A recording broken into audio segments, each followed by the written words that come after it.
Form First has been open for 19 months. 19 officially. months. Wow. Yeah. Yeah. We're nuts. approaching our 2-year mark. September. September 2026 will be 2 years since we opened up the doors. Yeah. Fair to say that we've learnt a lot about opening a gym and starting a company together. Yep. Lots of... what about ourselves? a lot about ourselves. Some mistakes made along the way, but we've learned from those mistakes, and a lot of good things have come out of this as well. Yeah. I think mistakes have been good. Yeah, absolutely. It's good to make mistakes. Yeah. If I think so. it's unrealistic to go into starting a new venture, especially opening a gym for the first time, and not making any mistakes whatsoever. You learn and you grow from those mistakes. Yeah. Yeah. What are some key takeaways that you've found from opening a gym? I think a huge takeaway for me especially is that you are 100% more capable than you would believe at the start. I feel like we both have found ways to just get things done irrespective of what is going on individually for us. You just sort of rock up and you do it and you find ways to enjoy it. I think that it helps having someone else there as well, just to be along with your journey. So that's probably a really big takeaway for me, is that I probably didn't think I was capable of any of this before it actually happened. So that's my biggest one. Yeah, it comes back to that old age saying, it seems impossible until someone does it. Yeah. And that was always my biggest thing with opening a gym, was like, I always wanted to do it. It was on my bucket list, but it felt so out of reach and impossible that I never really explored it much further than that, until we sat down and actually, started crunching the numbers logistically, and we're like, I think we can actually do we this. can make this happen. Yeah. Yeah. And then long behold, you do it and it's not impossible anymore. Yeah. And I think, sometimes you might have to have a little bit of luck. I think we got a little bit of luck with this place already being a gym, and, that always helps as well along the way, but still you got to put the elbow grease in, and we did. Yeah. And, at some stage I was helping with one hand because of my wrist injury. So we still got it done. Yeah. The harder you work, the luckier you get. Hey, I like that one too. You're full of quotes, mate. Yeah, I love them. I'm frothing my quotes. Bookworm. But it's so true. Like, it's very easy. And I've fallen into this trap before when, I was just starting my entrepreneur career, and I looked at successful people and I went, oh, well, they just got lucky. They got in business at the right time. They did this at the right time. They bought property. They invested at the right time.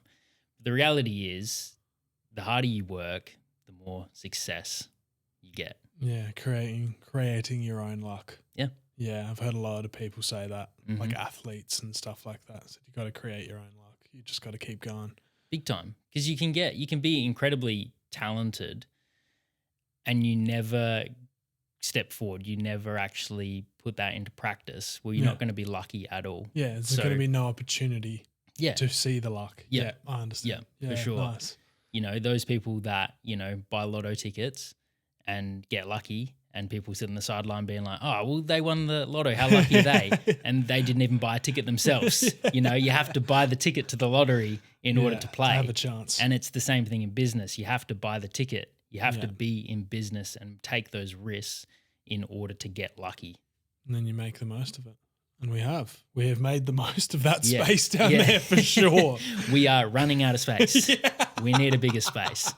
We need Sam to get off of Facebook Marketplace. Yes. Big addiction. That's probably, something that you learned about your addiction.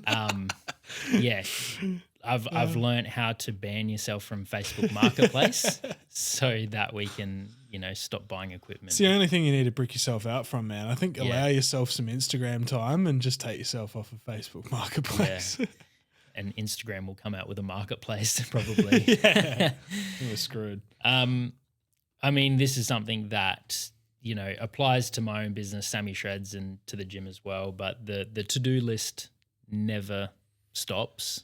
Like, I think especially in a gym as well, because there's always things to do. Like, there's always, benches to be wiped down, floors to be vacuumed, new leads to follow up, liaising with coaches here, supplement restocking, we need to buy new paper towels and wipes, and it's never ending, you know. And as soon as you think, "Yep, I'm on top of it," then another thing comes up. But I feel like now that we have been open for what did I say, 18, 19 months. Mm. We've got some systems and procedures Yeah. in place. Yeah. So we don't have to be, as crazy hands-on as probably what we were at the very, very beginning, because it is established. Yeah, it could just do, honestly, you could just make this whole topic about top 10 things we learned about to-do lists along the way of being in a gym.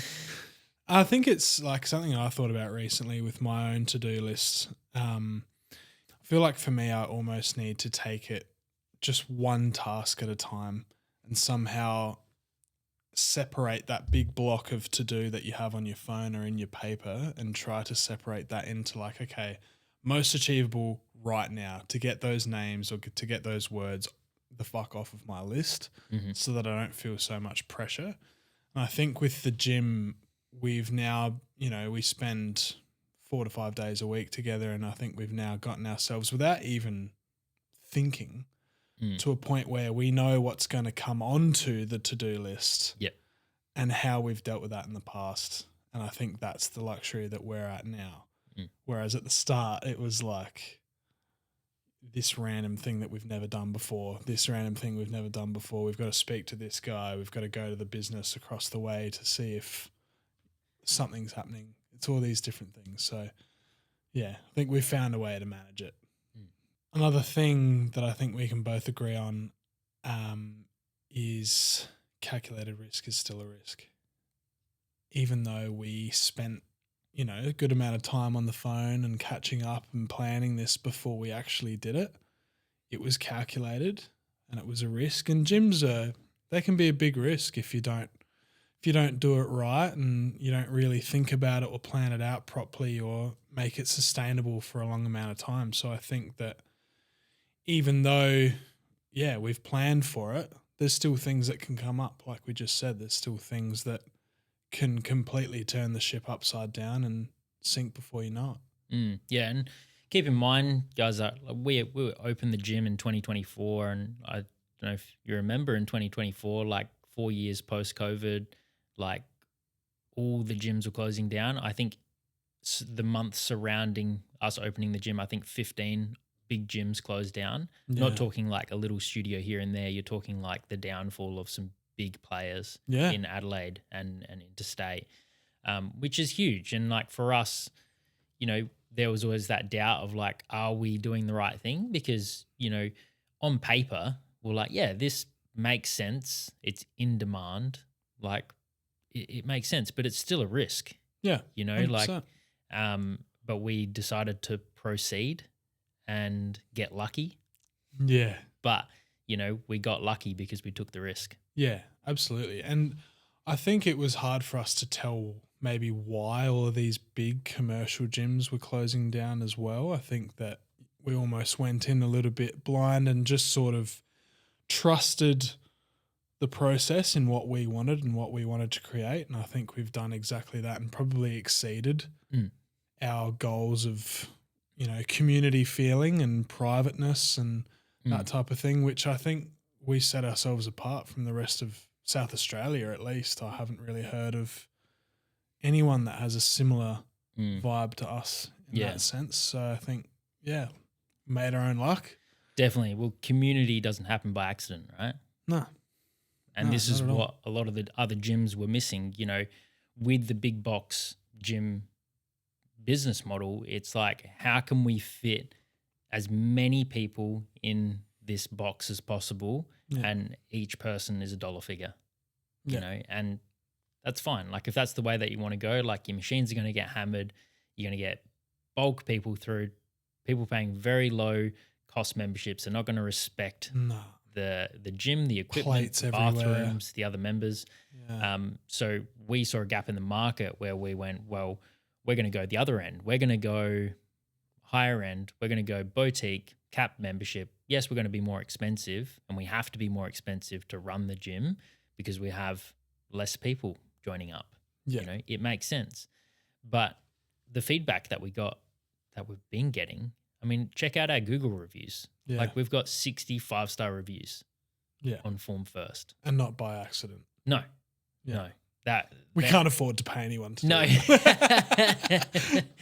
You know, they're top tier, only nice things, and that goes to show the community that we have here. I mean, how many times have you been out on the gym floor and there's been 5 to 10 people training and barely anyone has their headphones in because they're just, you know, getting it done, but they're chatting away, you know, Yeah. they're chatting to some of the trainers. Like it's a good vibe. Oh, it's great. And that's something I've said recently to some members that have come over. And it's not even something that we thought we would create, where like my mates have come in and they're talking to trainers and they're talking to other members and trainers' clients. And it's just this big sort of family vibe. But then when it's time to get work done, people understand that. It's such a good balance. It's not like you talk too much or there's just too locked in.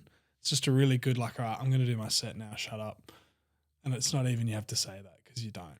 It's just the vibe that's in there. And it's awesome. And I think it gets to a certain point with all the reviews and the feedback in person that we've gotten that we're like, it's not a coincidence. It's not a fluke. People aren't just saying this to be nice. You know, I think we can take feedback on with the best of them. And the feedback we get so far, I think, has been almost 100% positive. Absolutely. So we're just like, well, our place is fucking great. Come try it out. You know? Yeah. So the community side of things is fantastic with our members, but it's also great with our trainers as well. I would argue that we have the best of the best trainers here at Form First too, you know, in the whole of Adelaide, even in the whole of Australia, you know, like we have a bit of everything. You know, we have Jake who does comp prep. We have, you know, Caitlin who specializes in hypermobility. You know, we have everything, you know. Like if a client comes off the street and they go, I want personal training, I could almost guarantee that we've got someone that would be right for them. Yeah, someone for everyone. Yep. 100%. And with all varying degrees of experience in the business as well. Yeah. Which sometimes can be good. Like you can have someone that's been in the business for 15 years. That's great. They know everything. But even having someone who's been in it for 2 years, they have maybe these new ideas and a more youthful approach, and whatever works for whoever comes through the door. Yep. Definitely. Absolutely. I think especially at the start, another thing that we learnt is that you'll be cleaning the gym, you'll be scrubbing the toilets, you'll be lubing the machines, you'll be doing all the work. And I still tried to find some sort of pride in that and enjoyment. No one's going to do a better job than you at that either. And I think like now that we do have cleaners come through, which is great, that helps us. We still go around, especially when we've blocked out the leaves with a little gate. Yeah. You know, we had to get on the blower vac quite often, and we were happy to do so because we want the gym to look good. Like there's just that care that comes from it. And it sort of humbles you. Like you go around, we wipe the plates every now and then and refill our own paper towel, all that stuff that you've said. Yeah. Just keeps you humble. It keeps you like connected to the environment, to the gym. Yeah. Definitely. Yeah. When I used to work at Zap Fitness, Edwardstown, I obviously didn't own that gym, but I was always on the vacuum, and people would be like, "You're always on the vacuum." And I was like, "Well, I like training in a clean gym." Yeah. You know, and it's the same thing here. I like training in a clean gym. Like I don't want to be training and there being, you know, dust and dirt and stuff all over and, you know, whatnot. So and we take pride in that since it's our own space. We're like, well, obviously we want to take pride in that and show clients that, yeah, this is our gym and it is clean. And we fucking keep it that way. Yeah, keep it that way. Yeah, definitely important. Like you said, we have cleaners in now, but we still do many tasks ourselves. Yeah, and we're happy to do them. And yeah, I guess it just sets the precedent for everyone else. We've set the precedent for the trainers. They respect us. They respect a clean gym. They respect that their clients love working out in a clean gym and in a quieter environment. So that's been really helpful. And I think that leads into another lesson that we've learnt for the both of us, is that your purpose has to go beyond the money. We open this to make money. There's no hiding that. Not afraid to say it. But our purpose, I can like speaking for myself here, and I know yours does as well, but the purpose here goes way beyond the money. Like whether we're making money or we're not, I still love the place the same. I still have the same feeling every time I come here, the same amount of pride. I still want people to enjoy it. I want to make a positive impact on our lives, on our trainers' lives, on our clients' lives, and that's the way it's gone because our purpose is what it is. Yeah. Yep. And when that is your main goal of like changing lives and facilitating people to come in and train and have a private training facility and you do it well, the money comes, Yeah. and that was always my mindset with starting Sammy Shreds. First off, obviously I want to need to make money. It's a job, it's a career. But my number one was always I want to change as many lives as I can. I want to help people lose body fat, gain muscle, and build their dream bodies in a sustainable way. And I've always said that to clients. And if I do that really well, then I'm going to get more referrals and I'm going to be able to change more lives, and the money will come once I get there. Yeah, absolutely.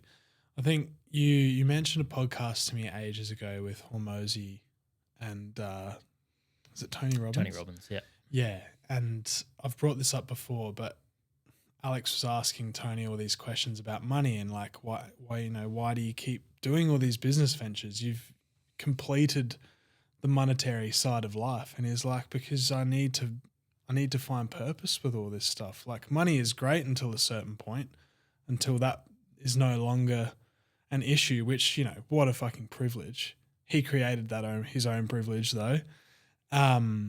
Is like because there's purpose behind a lot of the things I do. Maybe there are some things where he did that had no purpose. It was just purely for money. Great, whatever. But it gets to a certain point that you're like, all right, I need some fulfillment. Mm-hmm. I can't just be, looking at money and being like, yep, I feel fulfilled, because for me anyway, that's never going to happen. I want some sort of like purpose. I want to give back to, the community, I guess. Yeah, 100%. That's why you see a lot of people that have, quote unquote, made it financially, and they retire and then they end up going and volunteering for their local soccer team, their kids' soccer team, or they do volunteering for a homeless shelter, or they do something like that. And Tony Robbins actually does a lot of charity work, heaps and heaps of it. So, yeah, I think it all sounds all good and well on paper to retire at 35 and kick back on a beach sipping margaritas. But I think you and I and majority of the people listening to that podcast, they wouldn't be able to do it, or they would be able to do it for a month and they'll be like, okay, let's start the next business. You know? You always need something to do. Yeah, 100%. If you're that type of person. Yeah. Yeah. There's plenty of people that aren't. That's just talking about the entrepreneur, the go-getter, the high performer, which, I would say a lot of people listening to this podcast are. And lastly, mate, you need the right person beside you. Facts. Yeah. Need it. You need, the right person, people like beside you, and that comes down to like yourself and all the other trainers that we have here. Your network is your net worth. Yeah. Another good one. Yeah. Cheesy, man. Very, very cheesy, but I love good. that one because it does make you strive for more. And when you have a good business partner and good trainers around you, it brings you up. It brings up the vibe, and it makes you work harder. Yeah. And I think, as well as the active people within the gym, I think the people at home as well, your friends, your family, wife, partner, best mate, all that type of stuff, having the right people who are there just to hear you out, support you, and give you a bit of a reality check every now and then, which has a lot of value when you bring up certain things to the important people in your life who will tell you the truth. Yeah. Game changer. So we're running out of space downstairs. We've run out of space. Yeah. We need a bigger space. Let's be real. We're on the lookout. Yeah. Nothing's come up soon. Like nothing's come up at the moment, but hopefully something will come up soon. Yep. thought we would go over some ideas that we had in mind for the next studio. Yeah. Yeah. What is on your list? I think we should do 2 lists, right? So Okay. let's talk about the absolutes, what we want and need in the next studio, and then we'll talk about the list if money and space wasn't an issue, the fun list. Okay. Yeah. Let's go with the practical need and want first. Yeah. Yeah. I think for me, a practical want is the same aesthetic vibe that we have in this gym, which is like a grungy warehouse look, tall ceiling. I really like that. So that's definitely a want for me for the next place. Yeah, for sure. Basically what we've got now, but on a larger scale. Yeah. Yep. A bit more, new equipment. Yep. Yeah. Nicer looking. Yeah. Maybe some custom paint job. Yeah, for sure. Yeah. Yeah, I would love to get in some like unique fitness equipment as well, stuff that we don't really have here in South Australia. So, like Atlantis, Prime, we have a lot of Life Fitness, Matrix, Hammer Strength, Techno Gym here at the moment. And I feel like Prime Atlantis is like real great USA, good quality bodybuilding style, very on brand at the moment in the US and the UK at the moment. So I feel like bringing that over and having that point of difference, it's just like, it's not just another gym with the same equipment in a different shell. It's actually, a different shell of a gym, but a different equipment. So that would be really nice. Yeah. I think, another want for me would be coffee. Yep. Having a barista, a little cafe, I guess. Yeah. A cafe attached to the gym, I think is great. Yep. We sell supplements, we sell VPA, and it's a really convenient way for clients to stock up on their protein. We sell energy drinks, we sell, Monster, Rockaby, Celsius. Shout out to Celsius. Great company. Love you guys. Like that stuff is great, and it's just passive income for us because we don't have to do anything. We have the Square set up. But what we see is like to build a cafe that has the barista, that has protein sandwiches, high protein meals, snacks, and then it has the subs fridge. You can grab your RTD protein shake or energy drink, pre-workout, protein powder, powdered pre-workouts, all your supplements in that one store, and still have it connected, but like a different entity to Form First. Yeah, and having like an interaction as well, someone there that can help people find the right, in an ideal world, it'd be a dietitian. Yeah. You know what I mean? But yeah, having that human interaction again, just going back to that. Yeah. Yeah, definitely. Having a creche is a non-negotiable. That's a need. Yeah, non-negotiable on the next place. So we have a lot of mums that come in, including my wife, and it's just really tricky. Like since Good Life got rid of their creches, like they replaced it with Pilates. Well, who's going to Pilates classes? Mums. At Good Life. Mums are. And how do they go when there's no creche anymore? Because they replaced it. Yeah. So, there's really, there's only a couple of gyms that I know of in Adelaide that have creches still. But I feel like that will be a non-negotiable for us. Have an educator there that will actually be able to, it's not just like drop your kid off and away you go. Have an educator, have a booking system, and have a proper system in place. Yeah, absolutely. Yeah, it's a great one. Another non-negotiable, I think, for us practically is a good recovery floor, I guess, where we have myself doing either sort of physiotherapy, massage work, or just have a separate physio, and then having, traditional sauna, infrared sauna, cold plunge, ice bath, that type of stuff for people, a massage gun if they want, just a whole section of that separate to the gym. Yep. And have your membership intertwined with that. Yep. So that, after your gym session, you can jump in the sauna, cold plunge, away you go from there. Yeah. Yep. Start the day out like that. Yeah. Unreal. 100%. And that's just very on brand at the moment. I feel like if you are, in 2026 opening a gym and you don't have those facilities, like it's pretty tough to crack into the market.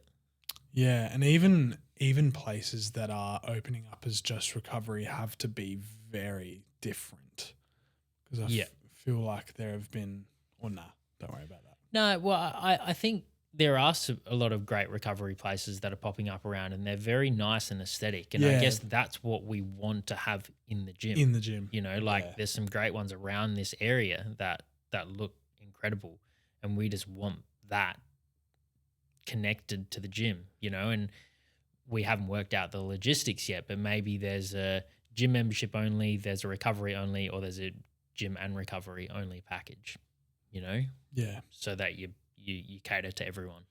Exactly. And it's the same as, you know, with the cafe. You go around and you see these nice little boutique cafes and you're like, well, let's put that in a gym. Yeah. Just to have that as a exposure and for people who want a coffee, which is me. So, yeah, it's great. Yeah, sure. I think having multiple treatment rooms as well is non-negotiable. So, you know, having like physio, chiro, massage, but also having like little consult rooms for PTs as well. Having 100%. Like a little breakout room for the PTs, like, because at the moment we have our little foyer down here, and it's, you know, it's great. You know, all the PTs are here, but it would be good to have a room that has a bit more privacy that we can go in and have like one-on-one consults and check-in calls and stuff like that as well. Yeah. So that would be nice to add on. Yeah, definitely. Yeah. Got some impractical, not even impractical. If money and space were not an issue, what have you got for me? I would put in a pool. Nice. Yes, I think having a pool in addition to a gym would be a game changer. I think you would open up to a whole range of clients. You could do swimming lessons. You know, you could just swim laps for recovery. I mean, you look at the gyms that do have a pool, like Next Gen and the Aquatic Centre. They're incredibly popular because you know, people do a bit of both. Yeah. I'm a swimmer myself, so I'm a bit biased with this, but I think in terms of the gym, the recovery, and having at least a 25-meter pool, game changer. More people should be swimmers, in my opinion. I think it's fantastic for everything, not even recovery. Yeah, great shout. Mm-hmm. I think if money was not an issue, I would probably be looking at, you know, a full-on health hub within the gym, sports physician, multiple physios, like full-on health and rehab, book in if something's happened, massage, all that type of stuff, like similar to its own private practice within the gym. Yep. Which is, you know, having a couple of treatment rooms is great. I mean, like having all the equipment. A doctor that can ultrasound on site like they can. I work at a place that has that, and I think it's great. Like, it's such an attractive thing to have anywhere on its own. If it was within a gym, I think it would be major. Yeah, another thing that you could add onto that list would be a DEXA scan.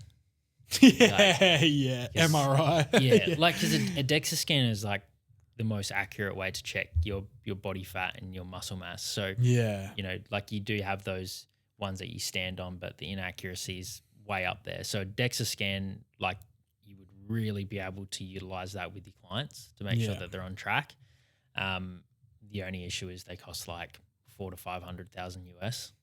So crazy. Exactly, and that's what I mean. But I want it would be like a high tech, the best of the best. If money was not an issue, full health hub. Yeah, awesome. Be very cool. I think it would be cool to have some basketball courts, tennis courts, drum set, squash, badminton. Yeah, wow. Like, you can't, we're creating a little city here, I think. Like, this is good. It needs to be the suburb of Theberton. It's getting that big. But realistically, like, if you could create something like that where you had the gym, but then you also had like the swimming, and you had basketball and and tennis and badminton and squash and all these little sports, I mean, you would attract Just everyone. different. You know, Yeah. put in, the golf simulators in there too. You know, Got a couple of mates who would join up just for that. yeah, Yeah. like you attract everyone because everyone's got. I would say 90% of people, don't know the stats, would probably have some sort of hobby within some sort of sport. You know, very Yeah. niche. You know, so you just need to find what the most popular ones are and then put those into the gym. Yeah. And once you've got like a basketball court or a tennis court all made up, like it's like you don't have to do maintenance on that. It's just done, you know, depending on what ground you put in, like what flooring you put in. So, yeah, it's not like you have to lube up like gym equipment. It's just like you make it and done. But it's the space, you know. Yeah. Like you said, if we had all the property in Theberton, we might just get it done. Yeah. Plus a soccer pitch. I think finally the last thing selfishly is I'd have a really cool car attached to the wall. That's every time you ask me the question, I'm always like, yep, a car on the wall would be sick. Okay, what car? Oh, just something crazy looking, you know, like a McLaren Senna. Okay, it's just on the wall, not driving it? Nah. Yeah, okay. Nah, Adrian Portelli spec. Yeah. Get that thing crane lifted into the gym. Yeah, that's my last one. Sick. Yeah. Love it. So we're going to go a little bit off course now.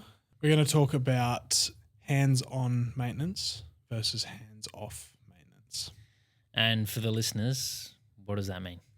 So I feel like at the moment we've got a bit of you either do one or the other approach, where it's either you only get massage and you only do hands-on treatment, or it's just all self-managed rehab, prehab, do your own mobility stuff at home, do your exercises at the gym. So I feel like we've either gone one way or the other. Right. So example, I walk in to see you and I say, I've cooked my lower back. And you say, rightio, no worries. You jump on the massage table, I give you a massage. I'm going to put some needles in there and I'm going to give you some exercises to do in the meantime. You come back and see me next week. Yeah. So that's hands-on. That's hands-on. And then hands-off example, I come and see you. I say, I've cooked my back. And you say, okay, here's some exercises to do. Do those exercises and come see me next week. Yeah, and I don't touch you. And you don't touch me. Yeah. Yep. Gotcha. That's exactly it. I do not have enough fingers and toes to count the amount of times someone has come in to me, a sports massage therapist, from seeing a physio or multiple physios or a GP, God forbid, and they come in and see me and say they did shit all. When in my head, I know they did something, but, you know, maybe the client hasn't done it, which is fine. Or they've literally done nothing. The exercises aren't working either way and they haven't been touched. I guarantee if those physios were to provide just a little bit of soft tissue work, plus the exercises, the exact same exercises, they'd be like, saw this physio, they were great. I'm so certain of that response. I think that for me, beyond the fact that soft tissue work helps to unguard the nervous system, helps you feel freer and more mobile, I think that we just need to simplify it. People just want to feel like they've been cared for. I feel like people would leave a treatment room after a massage with a bit more reinforcement, feeling like, okay, this therapist cares for me. They have used physical touch. They have massaged me. That we've done a little bit of soft tissue work. I feel better. Now it's going to be easier for me to do my rehab. I'm going to feel more motivated.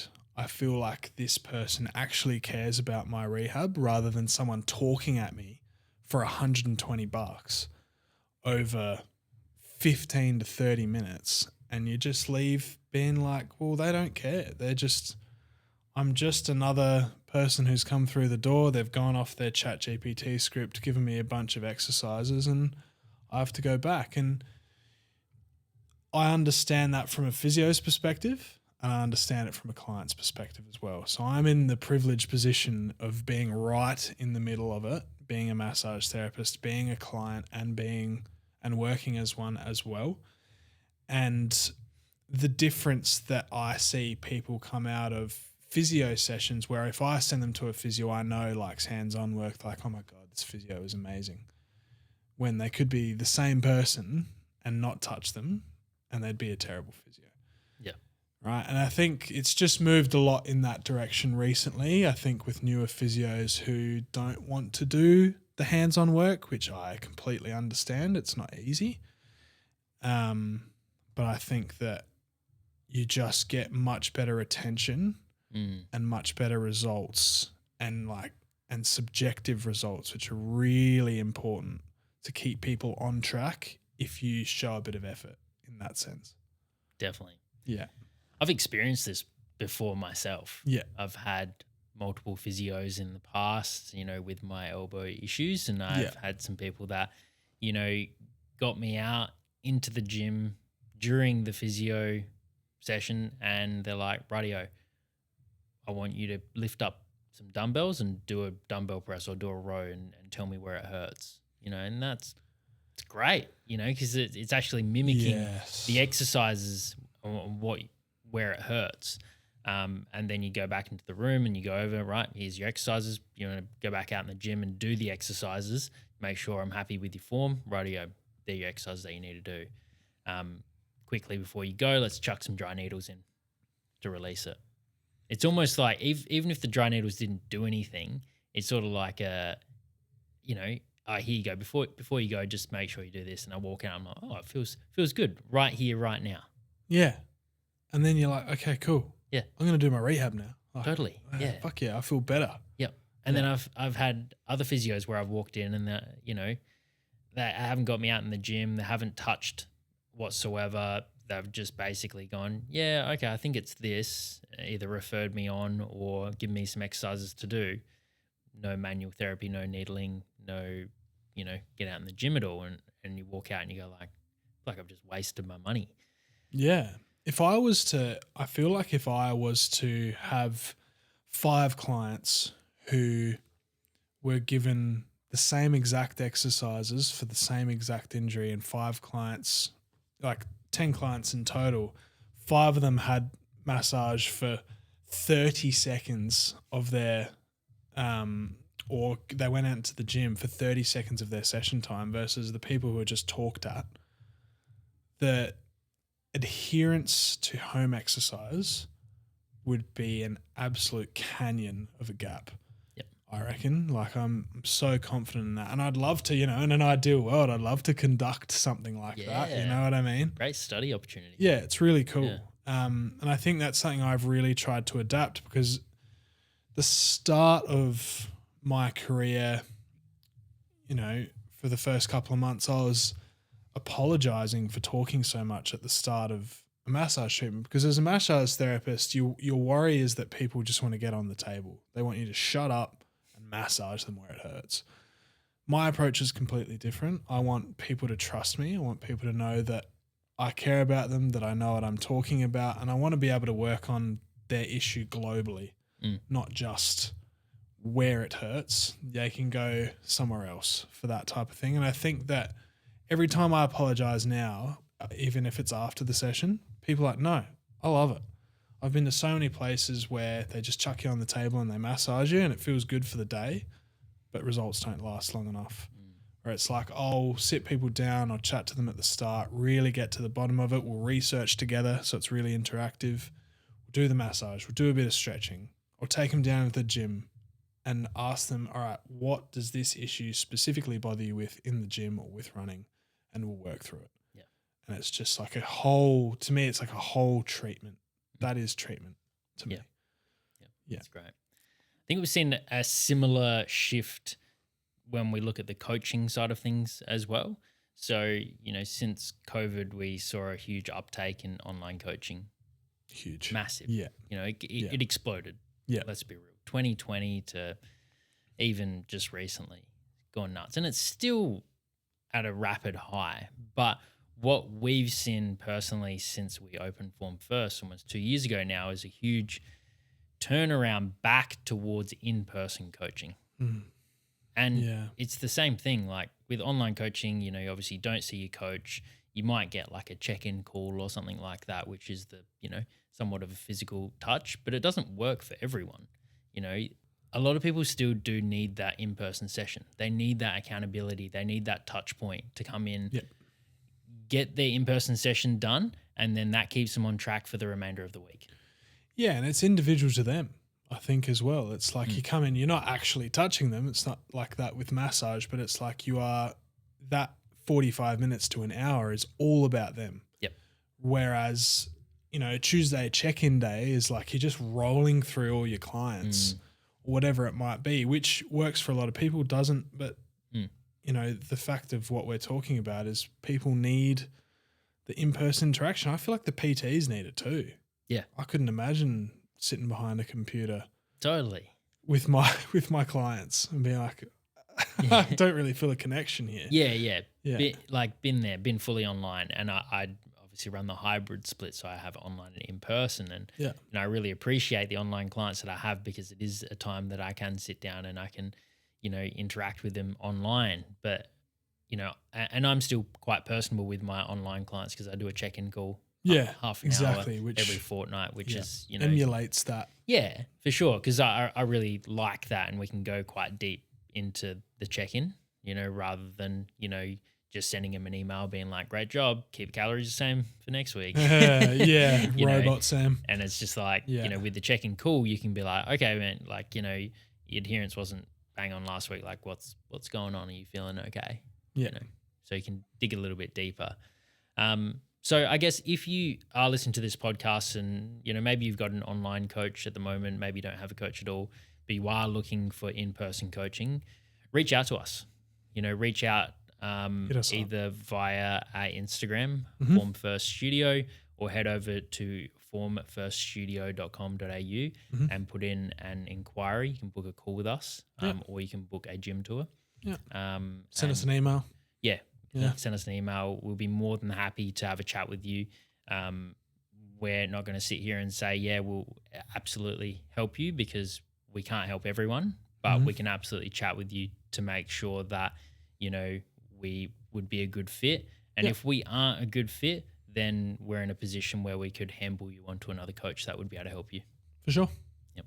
Nicely said. Awesome. Well, thanks for joining us for what was episode 28, guys. We hope you enjoyed the podcast and we will see you on the next one. Bye. Peace.